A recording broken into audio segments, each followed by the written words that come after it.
It's Wednesday, January 20th, and I'm here because I'm being audited for 2007.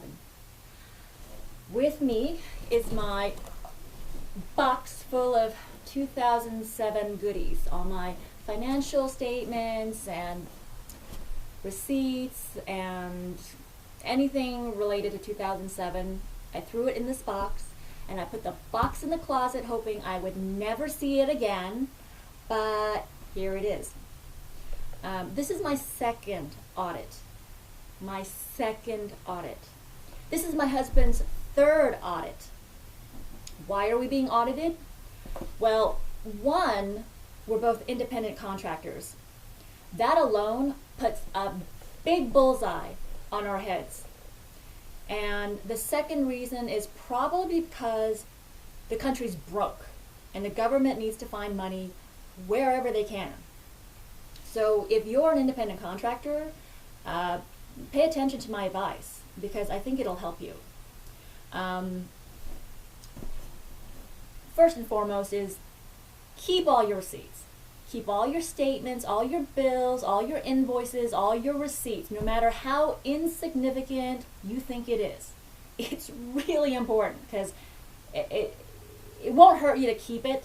Just throw it in a box. You don't have to make it all pretty or anything. Just throw it in a box, throw it in an envelope, throw it in the box, mark it 2007, 8, 9, whatever, and just put it under the bed, put it in the closet, and hope you never have to see it again.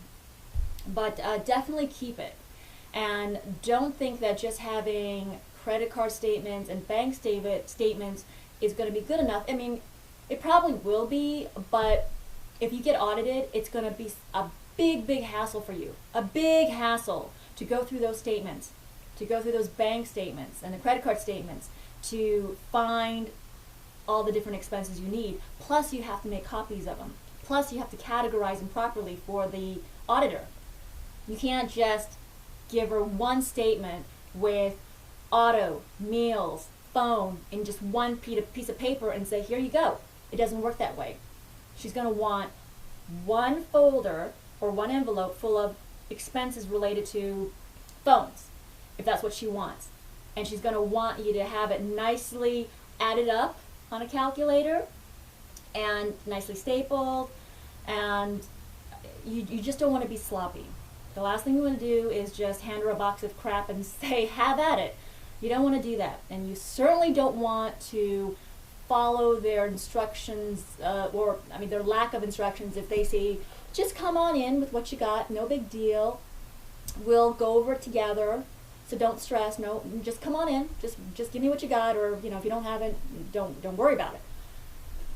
That's actually happened before. Not to me, but to other people.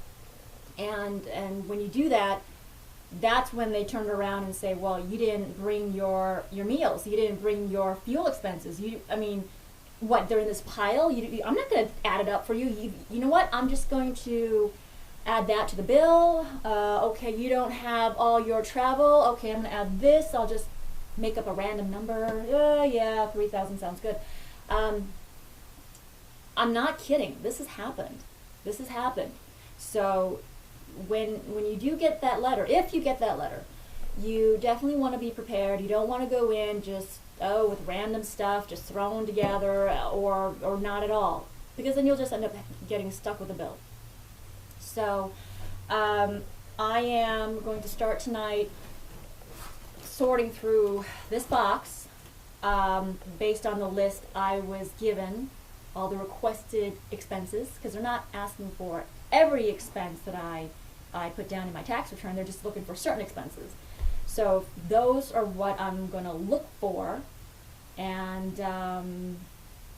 this is definitely going to take a few days. So stay tuned. I'll keep you apprised of my progress.